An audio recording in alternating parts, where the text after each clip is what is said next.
Let's see. Down in D.C., Seattle captain Mark Giordano played in his 1,000th game as well. So congrats to Gio as well. Good job, brother. This guy was never drafted.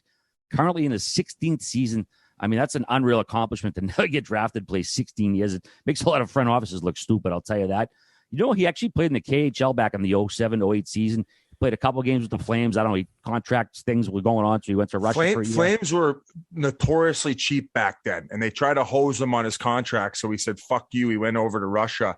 And the fact that he was able to come back and have the career that he had, and I know I've been double barrel stroking off the trainers. When he ended up winning that Norris Trophy, he thanked his trainer and said without him, that him being in the shape that he is, it wouldn't have been possible for him to play as long as he had. And that was, 3 years ago when he won the Norris. So just the ultimate competitor. And RA, I don't know, Calgary. Could you see him going back to Calgary?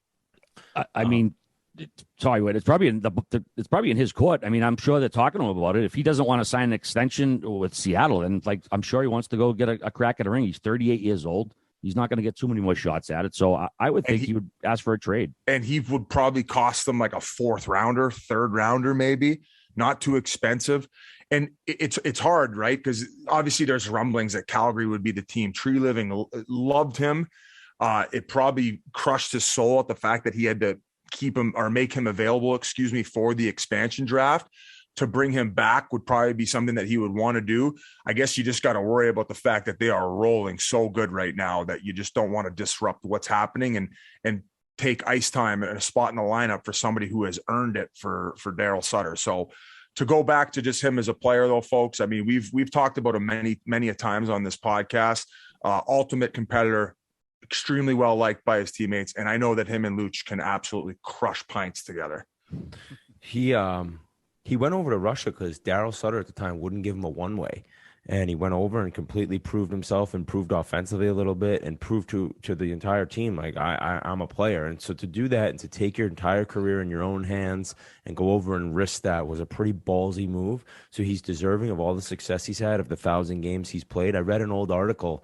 So he wasn't drafted. Ari mentioned he's actually the first and only player to ever win the Norris Trophy without being drafted, which I thought was fuck out of here. Yeah, I thought that was pretty cool. And Nugget.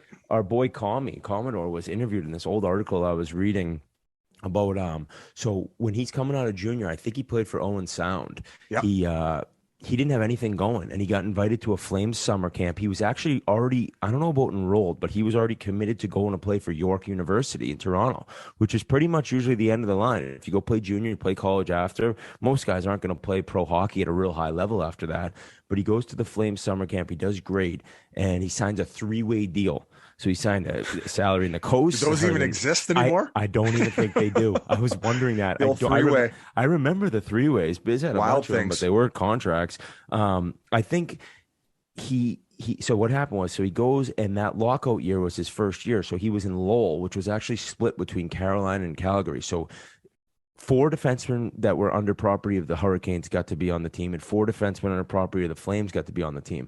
So it was looking like he might get to the East Coast League. He might be starting in Vegas. And then he went into camp, and Tom Rowe, who coached me in San Antonio, actually snapped on me for not cleaning up the hair after I shaved in the shower when I got healthy scratch in the AHL.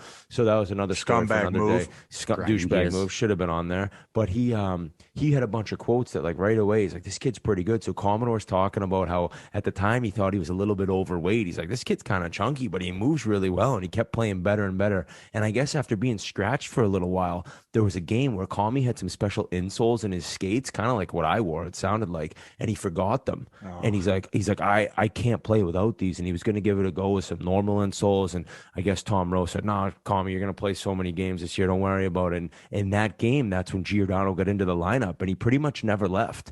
He played some sick hockey that year, and he didn't play a ton, but he made his impact. And then the next year, he spent the entire year in the AHL in Omaha, led the team in scoring, had, I think, 58 points in like 70 games, lit it up, got 7 games with the Flames that year, ended up going up, boom, ends up going over to the KHL, comes back and does what he does with this ridiculous career. So it shows that to do what he's done and to get to the level that he's at after not being drafted and having so many people doubt you, it's like this.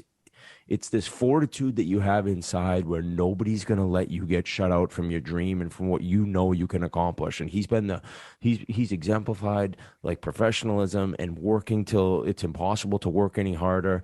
And he's played some high level hockey. He's fourth on points in Seattle. He's over 21 minutes a game. So you're going to bring him into a Stanley Cup contender team, whether it's Calgary or not. I hate to admit it. The Flames are legit Stanley Cup contenders this year. So you're going to bring him in. And I don't think he's a top pair defenseman on a Stanley Cup winning team, but you get him on the second or third pair, he's going to make an impact for somebody this spring. So congratulations to him. What a run it's been. And to read a little bit more about him, just Google him, read some different stories about how much guys love him, how quiet he is, but also confident. And it's somebody that I think any single kid could look up to as to have a career the way he did. No matter what people say about you at certain ages, you can still get it done yourself.